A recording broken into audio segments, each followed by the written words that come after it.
Konfiraansiin Misooma Kunuunsa Daa'imummaan Duraa Idil Addunyaa Magaalaa Finfinneetti taa'amuu eegaleera. Konfiraansichi Egeree Daa'imman Afriikaarratti kan xiyyeeffate wayita ta'u bakka Ministeerri Muummeetti aanaan obbo Tamasgeen Xuruunaa, Kantiibaa Adaanech Abeebee fi qooda fudhattoonni Afriikaa akkasumas dhaabbileen Idil Addunyaa argamanitti taa'amuu eegaleera. Magaalaan Finfinnee hojii Misooma Kunuunsa Daa'imummaan Duraa irratti hojjetteen bu'aa galmeessiteen konfiraansicha akka qopheessituuf filatamuun ishees himameera. Kantiibaa Adaanech Abeebee baniinsa konfiraansichaa irratti haasaa taasisaniin magaalaan daa'immaniif mijatte hunda keenyaaf ni mijatti jechuun xiyyeeffannoo addaan hojjechaa jirra jedhaniiru. ለህፃናት የምትመች ከተማ ለሁላችንም ትመቻለች ብለን እናምናለን። magaalaan daa'immaniif mijattu hunda keenyaaf ni mijatti jennee amanna. magaalaan keenya jiraattota isheetiif gama hundaan mijattuu akka taatuuf akkasumas qulqulluu fi magariisa jireenyaaf mijattuu akka taatu manneen jireenyaa mijatoo ijaaruudhaan yaa'insa tiraafikaaf kanneen miilaan deemaniif bu'uuraalee misoomaa barbaachisoo ijaaruudhaan bakkeewwan daa'imman itti taphatan gara hawaasaatti butuun ijaarreerra. paarkiiwwan garaagaraa ijaaruudhaan bu'uuraalee ispoortii babal'isuudhaan misooma qarqara lageeniitti hojjetameen laggeen akka qulqullaan taasifamaniiru. waliigala naannoo guddina daa'immaniif mijatoo ijaaruu dandeenyeerra. Finfinnee wiirtuu misooma kunuunsa daa'imummaan duraa taasisuuf xiyyeeffannoodhaan hojii eegalleen bu'aa olaanaan galmaa'u kan himan Kantiibaa Adaanech wayita ammaa kana mootummaan baajeta olaanaa ramadee hojjechaa jiraachuu ibsaniiru.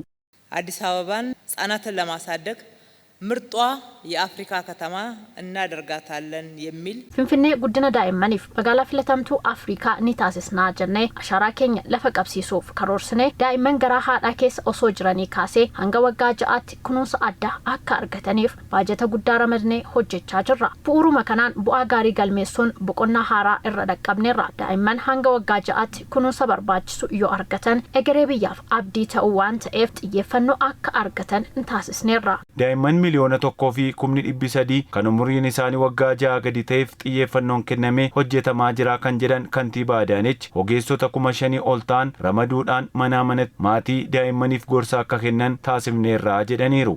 ህፃናት የአዲስ አበባ የነገ ተስፋዎች በሚል መሪ ቃል daa'imman egeree Finfinnee mata duree jedhuun karoora bal'aa baasuun daa'imman miliyoona 1.3 ta'an kan umuriin isaanii waggaa 6 gadi ta'eef xiyyeeffannoo addaa kennuun hojjechaa jirra. Keessumaa maatii galii gadi aanaa qaban 300,000 fi 30,000 ta'aniif hojjettoota 5,000 ol kan manaa manatti deemuun maatii kanneeniif gorsa kennan qacarree hojjechaa jirra. Misoomni qindaa'aan kunuunsa daa'immaniif tolu akka jiraatuuf manneen yaalaa mootummaa hunda keessatti kunuunsi addaa dhaabbiidhaan kennamaa jira. Manneen barnootaa keessatti bu'uuraalee barnootaa guutuudhaan guyyaatti yeroo 2 daa'imman nyaata akka argatan taasisneerra. Bakkeewwan tapha daa'immanii 1,100 ijaaruun tajaajilaaf banaa taasifneerra. Dhumarrattis Kantiibaa Adaanech Abeebee murteen har'a murteessinu Egeree Daa'imman Afriikaaf carraa guddaa waan ta'eef xiyyeeffannoon hojjechuun barbaachisaa ta'uu dhaamaniiru. አፍሪካ ችግር ብቻ የሚነገርባት ሳይሆን መፍትሄ የሚገኝባትም Afrikaan ardii rakkoon qofti keessatti odeeffamu osoo hin taane ardii rakkoo furuu dandeessu akka taatu ni barbaanna. Murteen har'a murteessinu egeree daa'imman Afrikaatiif carraa guddaa waan qabuuf xiyyeeffannoon haa hojjennuun dhaamsa kooti. Konfiraansiin Misooma Kunuunsa Daa'imummaan Duraa Idil Addunyaa Finfinneetti geggeeffamuu eegale kun guyyoota 3 kan itti fufu ta'a.